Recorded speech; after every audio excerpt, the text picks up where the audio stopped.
पहला क्वेश्चन है, हाल ही में विश्व कार्यस्थल सुरक्षा और स्वास्थ्य दिवस कब मनाया गया है? तो अभी 28 अप्रैल को विश्व कार्यस्थल सुरक्षा और स्वास्थ्य दिवस मनाया गया। तो इस क्वेश्चन का बे ऑप्शन सही है। कार्यस्थल पर श्रमिकों के लिए सुरक्षित और स्वस्थ कामकाजी परिस्थितियों को बढ़ावा देने के लिए हर साल 28 अप्रैल को ये विश्व कार्यस्थल सुरक्षा और स्वास्थ्य दिवस मनाया जाता है। अब ये इम्पोर्टेंट डे वाला क्वेश्चन है, तो अप्रैल के सारे इम्पोर्टेंट डे मैंने यहाँ पे लिखे हैं। जैसे 1 अप्रैल को उत्कल दिवस मनाया गया, इसे उड़ीसा दिवस भी कहते हैं। अप्रैल के सारे इंपॉर्टेंट डे मैंने यहाँ पे लिखे हुए हैं। जो मैंने ये ग्रीन कलर में हाईलाइट किए हुए हैं ये इंपॉर्टेंट है, ये आपको याद रखने हैं। जैसे 5 अप्रैल को राष्ट्रीय समुद्री दिवस मनाया जाता है, 7 अप्रैल को विश्व स्वास्थ्य दिवस मनाया जाता है। और आपको पता है विश्व स्वास्थ्य दिवस क्यों मनाया जाता है? क्योंकि 7 अप्रैल 1948 को WHO की स्थापना हुई थी, इसलिए 7 अप्रैल को विश्व स्वास्थ्य दिवस मनाया जाता है। अच्छा, 18 अप्रैल को ये विश्व विरासत दिवस मनाया जाता है। वर्ल्ड हेरिटेज डे, ये इम्पोर्टेंट है, वर्ल्ड हेरिटेज डे ये हर साल 18 अप्रैल को मनाया जाता है। 22 अप्रैल को अंतर्राष्ट्रीय मातृ पृथ्वी दिवस मनाया गया और इसे वर्ल्ड अर्थ डे भी कहते हैं, ये भी इम्पोर्टेंट है। और इस बार के वर्ल्ड अर्थ डे की थीम क्या थी? Planet versus plastic. 24 अप्रैल को राष्ट्रीय पंचायती राज दिवस मनाया गया, ये भी इम्पोर्टेंट है। वैसे तो एक बार आपको सारे पढ़ लेने हैं, लेकिन ये जो मैंने हाईलाइट किए हैं ये ज़्यादा इंपॉर्टेंट है। एक्चुअल में एक स्टूडेंट का कमेंट आया कि सर आप बार बार पूरे के पूरे इंपॉर्टेंट रिवाइज कराते हो, क्या ये सारे इंपॉर्टेंट होते हैं? तो सारे इंपॉर्टेंट नहीं है, लेकिन ये जो मैंने हाईलाइट किए हैं ये ज़रूर आपको याद रखने हैं। एक बार फिर भी आपको सारे पढ़ लेने हैं, वीडियो को पॉज करके एक बार ये आप पढ़ लीजिए, लेकिन ये जो ग्रीन कलर में मैंने हाईलाइट कर दिए हैं ये आपको हमेशा याद रखने हैं। अच्छा, आज की इस वीडियो का हम टारगेट रखते हैं 40,000 लाइक का। तो अगर ये वीडियो आपको अच्छा लगता है, हेल्पफुल लगता है, तब आप इस वीडियो को लाइक और शेयर जरूर किया करो। और मैं आपको भी बोलता हूँ डेली मॉर्निंग में उठकर सबसे पहले अपने लिए एक टारगेट फिक्स करो, चाहे छोटा सा ही टारगेट फिक्स करो, लेकिन डेली मॉर्निंग में उठकर सबसे पहले अपने लिए एक टारगेट फिक्स करो और फिर अपना पूरा दिन उस टारगेट को अचीव करने में लगा दो। आपकी लाइफ ऑटोमेटिकली अच्छी हो जाएगी। नेक्स्ट क्वेश्चन है, हाल ही में किस देश की संसद ने समलैंगिक संबंध को अपराध ठहराने वाला विधेयक पारित किया है? तो ये इराक की संसद ने पारित किया। तो इस क्वेश्चन का सी ऑप्शन सही है, ये है इराक की संसद। और इस संसद ने समलैंगिक संबंध को अपराध ठहराने वाला विधेयक पारित किया है। अब अगर इसका कोई उल्लंघन करता है तो उसे 7 वर्ष की कैद की सजा अनिवार्य रूप से दी जाएगी और इसे बढ़ाकर 15 वर्ष तक किया जा सकता है। अब इराक, तो ये है मैप में इराक। इराक की कैपिटल क्या है? बगदाद। इराक की करेंसी क्या है? इराकी दिनार। और इराक के प्रेजेंट टाइम पे प्रेसिडेंट कौन है? अब्दुल लतीफ राशिद। कौन है? अब्दुल लतीफ राशिद। नेक्स्ट क्वेश्चन है, हाल ही में भारत और किस देश ने HR विकास समझौता ज्ञापन पर हस्ताक्षर किए हैं?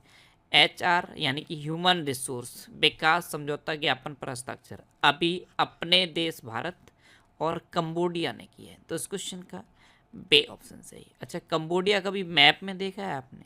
ये है मैप में कंबोडिया। थाईलैंड, लाओस, कंबोडिया, ये नाम तो सुने होंगे। वियतनाम, ये थाईलैंड, लाओस, वियतनाम और कंबोडिया ये आसपास हैं। तो कंबोडिया की कैपिटल क्या है? Phnom Penh. कंबोडिया की करेंसी क्या है? कंबोडियन रियाल। और कंबोडिया के प्रेजेंट टाइम पे प्राइम मिनिस्टर कौन है? हुन मानेट। कौन है? हुन मानेट। नेक्स्ट क्वेश्चन है, हाल ही में NIPFP ने वित्त वर्ष 2025 में भारत की GDP वृद्धि दर कितने प्रतिशत रहने का अनुमान लगाया है? तो NIPFP, पहले तो इसी की फुल फॉर्म पता होनी चाहिए। इसकी फुल फॉर्म क्या है? National institute of public finance and policy. इसने अभी फाइनेंस ईयर 2025 में भारत की GDP वृद्धि दर 7.1% रहने का अनुमान लगाया। तो इस क्वेश्चन का सी ऑप्शन सही है। नेक्स्ट क्वेश्चन है, हाल ही में किसने भारत का पहला अपग्रेडेबल ATM लॉन्च किया है? तो ये हिटाची पेमेंट सर्विस ने लॉन्च किया। तो इस क्वेश्चन का बे ऑप्शन सही है। अब इस अपग्रेडेबल ATM का क्या मतलब है? वैसे तो ये ATM मशीन की तरह काम करेगा और सपोज अगर बैंक को CRM मशीन की ज़रूरत है, यानी कि कैश रिसाइकलिंग मशीन की ज़रूरत है, तो ये सीआरएम मशीन में अपग्रेड हो जाएगा। और सीआरएम मशीन आप जानते हो, सीआरएम मशीन क्या होती है? जिस मशीन के थ्रू आप कैश को डिपॉजिट करते हो। एटीएम से क्या करते हो, आप कैश निकालते हो, और सीआरएम मशीन से कैश डिपॉजिट करते हो। तो ये यूपीआई इनेबल्ड सीआरएम मशीन में अपग्रेड भी हो जाएगा। ऐसा एटीएम अभी हिटाची पेमेंट सर्विस ने लॉन्च किया है। नेक्स्ट क्वेश्चन है, हाल ही में अति पर्यटन से लड़ने वाला नवीनतम यूरोपीय शहर कौन सा बना है? तो अति पर्यटन इससे लड़ने वाला नवीनतम यूरोपीय शहर मिलान बना है। तो इस क्वेश्चन का सी ऑप्शन सही है। मिलान सिटी कहाँ है पता है? ये इटली में है, और यहाँ पे टूरिज्म इतना ज़्यादा बढ़ गया है कि वहाँ की गवर्नमेंट को भी ये डिसीजन लेना पड़ रहा है कि नाइट के टाइम पे जैसे पिज्ज़ा है, कॉफ़ी है, ये शॉप बंद रहेंगी, क्योंकि वहाँ के जो लोकल लोग हैं उनको बहुत ज़्यादा डिस्टर्बेंस हो रहा है। तो अति पर्यटन से लड़ने वाला नवीनतम यूरोपीय शहर मिलान बना है। और दूसरे नंबर पर वेनिस है। वेनिस में भी टूरिज्म बहुत ज़्यादा है। नेक्स्ट क्वेश्चन है, हाल ही में किस राज्य की जेना जस्टिस को कैम्ब्रिज शिक्षक पुरस्कार के लिए नामित किया गया?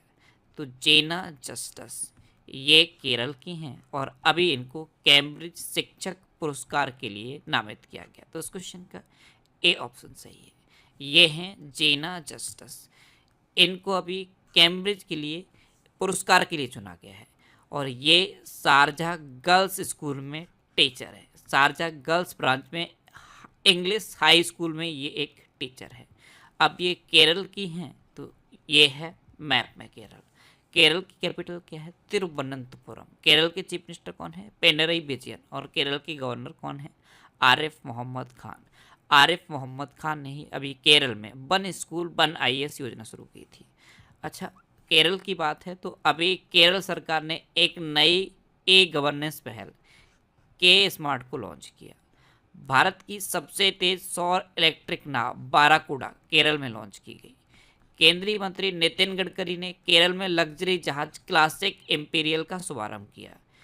केरल में पारुमला पेरुनल उत्सव मनाया गया। केरल धार्मिक पर्यटन को बढ़ावा देने के लिए बहुभाषीय माइक्रो साइट लॉन्च करेगा। और प्रतिष्ठित केरल ज्योति पुरस्कार के लिए टी पद्मनाभन को चुना गया।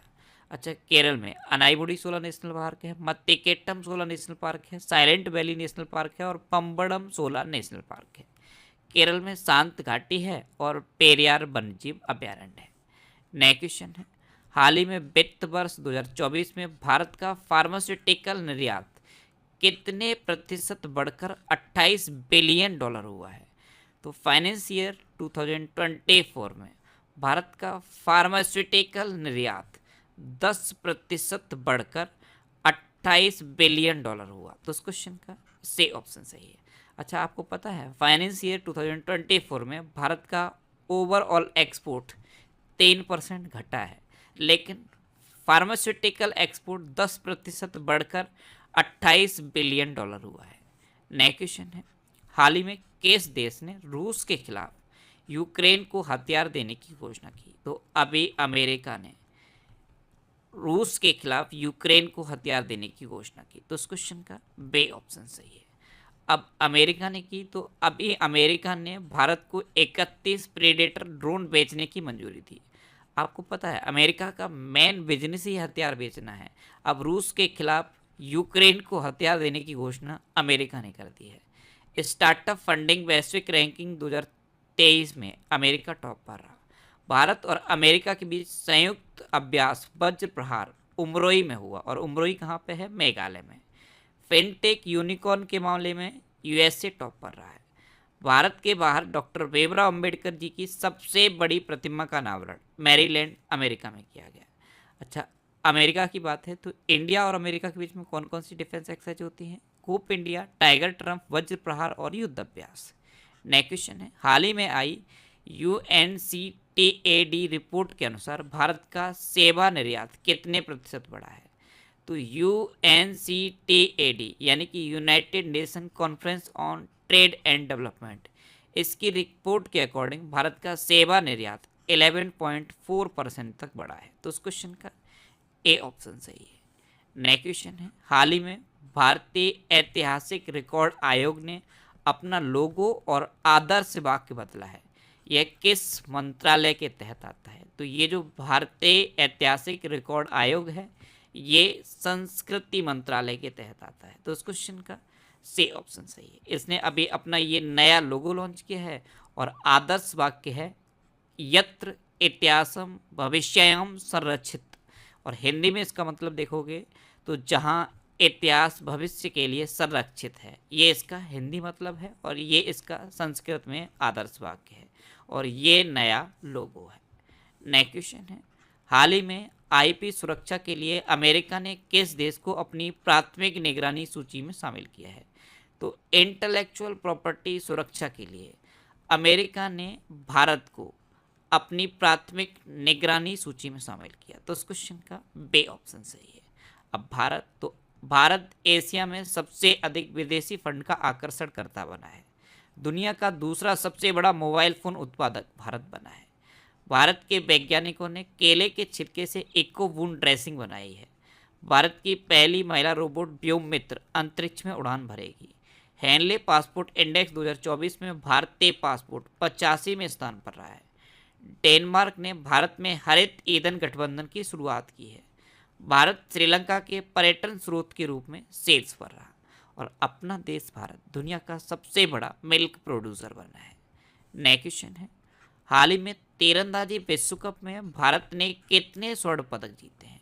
तो तीरंदाजी विश्व कप ये चाइना के संघाई में हुआ और यहाँ पे भारत ने 3 स्वर्ण पदक जीते हैं। तो इस क्वेश्चन का सी ऑप्शन सही है।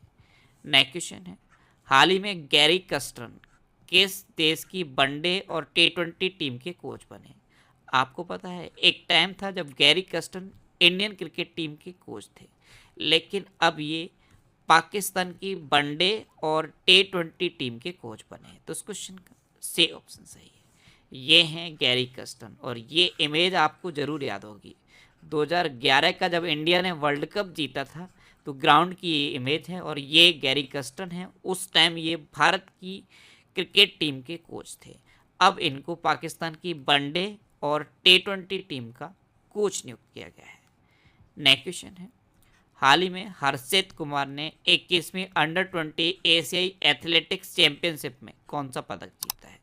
तो हर्षित कुमार ने 21वीं अंडर 20 एशियाई एथलेटिक्स चैंपियनशिप में स्वर्ण पदक जीता। तो इस क्वेश्चन का बे ऑप्शन सही है। अच्छा, अप्रैल का 4th वीक कंप्लीट हो चुका है और हर स्टूडेंट लगभग कमेंट करता है सर वीकली वीडियो बनाइए। तो अप्रैल के 4th वीक का मैंने ये वीकली करंट अफेयर्स का वीडियो बना दिया है। April 4th week current affairs by Indresh RC, इतना आप यूट्यूब पर सर्च करो और आपको ये वीडियो मिल जाएगा। ये इस वीडियो का थंबनेल है और इस वीडियो को आप जरूर देखिए क्योंकि इसमें मैंने अप्रैल के पूरे वीक के करंट अफेयर्स रिवाइज कराए हैं। एक बार अगर आप इस वीडियो को देख लोगे तो पूरे वीक के करंट अफेयर्स आपको याद हो जाएंगे। इस थंबनेल से ही आप देखो ये किसकी इमेज है, उसेन बोल्ट की। उसेन बोल्ट अभी ICC T20 वर्ल्ड कप के ब्रांड एम्बेसडर बने हैं। उसेन बोल्ट के साथ युवराज सिंह भी ब्रांड एम्बेसडर बने हैं, क्रिस गेल भी ब्रांड एम्बेसडर बने हैं। एक ये इमेज मैंने लगाई है, ये किसकी इमेज है, मैक्स वर्स्टप्पन की। इन्होंने चाइनीज ग्रैंड प्रिक्स जीती है। और एक ये इमेज है अमिताभ बच्चन की, इनको लता दीनानाथ मंगेशकर पुरस्कार मिला है। और इन्हीं के साथ किसको लता दीनानाथ मंगेशकर पुरस्कार मिला है, इन्हीं के साथ रणदीप हुड्डा को भी लता दीनानाथ मंगेशकर पुरस्कार मिला है। तो इस थंबनेल से ही आपको कितने क्वेश्चन रिवाइज हो गए, क्योंकि ये इमेज जो मैंने लगाई है ये इसीलिए लगाई है कि इमेज को भी देख के कुछ आपको रिवाइज हो, कुछ याद आए। तो इस वीडियो को आप पूरा देखिए और वीडियो को देखने के बाद कमेंट बॉक्स में बताना कि ये वीडियो आपको कैसा लगा। यूट्यूब पर फैक्ट स्टडी चैनल पर ये वीडियो अपलोड है, आपको बस इतना सर्च कर लेना है April 4th week current affairs by Indresh RC और ये वीडियो आपको मिल जाएगा। अब आपके लिए लास्ट वीडियो के क्वेश्चन का आंसर। लास्ट वीडियो में मैंने आपसे क्वेश्चन पूछा था कि कहाँ खोंगजोंग दिवस मनाया गया। तो खोंगजोंग दिवस ये 23 अप्रैल को मणिपुर में मनाया गया। तो उस क्वेश्चन का बे ऑप्शन सही था और लगभग सभी स्टूडेंट्स ने इसका आंसर सही दिया। मोस्टली स्टूडेंट्स के बारे में डिटेल में लिखा, मैं आपको एक बार फिर बोलूँगा। क्वेश्चन के बारे में आपको जितना ज़्यादा से ज़्यादा पता हो आप लिखा करो, क्योंकि जो चीज़ें आप लिख देते हो फिर उन्हें आप कभी नहीं भूलते। अच्छा, इस क्वेश्चन का इस तरह से डिटेल आंसर बहुत सारे स्टूडेंट ने लिखा है। एक ये क्वेश्चन का आंसर मैंने सेलेक्ट किया है और इसी तरह आप आंसर लिखने की कोशिश करो। जितना ज़्यादा आंसर डिटेल में आप लिखोगे उतनी ज़्यादा चीज़ें आपको याद रहेंगी। अब आपके लिए रिवीजन के क्वेश्चन। अभी WFI एथलीट पैनल के अध्यक्ष नरसिंह यादव चुने गए। सूखे और भीषण गर्मी के कारण कर्नाटक में लक्ष्मण तीर्थ नदी सूख गई है। भारतीय वायुसेना ने बैलिस्टिक मिसाइल क्रिस्टल मेज 2 का सफल परीक्षण अंडमान निकोबार में किया है। AMU की पहली महिला कुलपति नईमा खातून नियुक्त हुई हैं। केज मानवतावादी सम्मान 2021 से रतन टाटा जी को सम्मानित किया गया। ध्यान रखना यहाँ पे 2023 का केज मानवतावादी सम्मान किसे मिला था? बिल गेट्स को।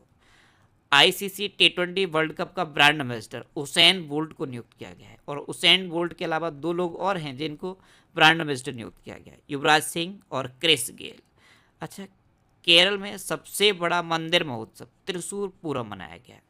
दुनिया का सबसे सस्ता पासपोर्ट UAE का पासपोर्ट बना है। प्रबोवो सुबियांतो को इंडोनेशिया का राष्ट्रपति नियुक्त किया गया है। अच्छा, भारत की श्रेष्ठ महिला टेबल टेनिस खिलाड़ी श्रेजा अक्कुला बनी है। भारत का सबसे हल्का बुलेट प्रूफ जैकेट DRDO द्वारा डेवलप किया गया है। बांग्लादेश की गायिका रेजवाना चौधरी बानिया को पद्मश्री पुरस्कार मिला है।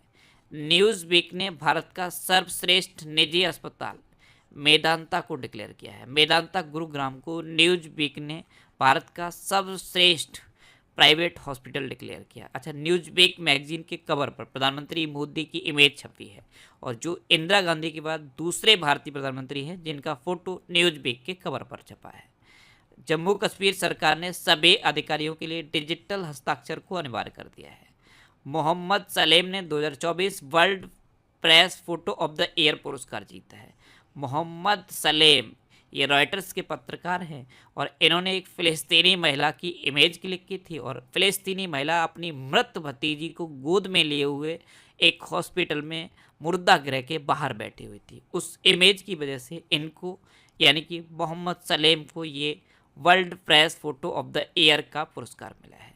नोवाक जोकोविच को Laureus world sportsman of the year 2024 का अवार्ड दिया गया। डेटा ट्रैफिक के मामले में विश्व का सबसे बड़ा मोबाइल ऑपरेटर रिलायंस जियो बना है। भारत में खोजी गई दुर्लभ तितली नेप्टिस फिलारा अरुणाचल प्रदेश की टेल वैली वन्यजीव अभ्यारण्य में पाई गई। और ये जो टेल वैली वन्यजीव अभ्यारण्य है ये कहाँ है? ये अरुणाचल प्रदेश में है। अब आपके लिए आज का क्वेश्चन है, किस देश में SCO रक्षा मंत्रियों की बैठक हुई? 4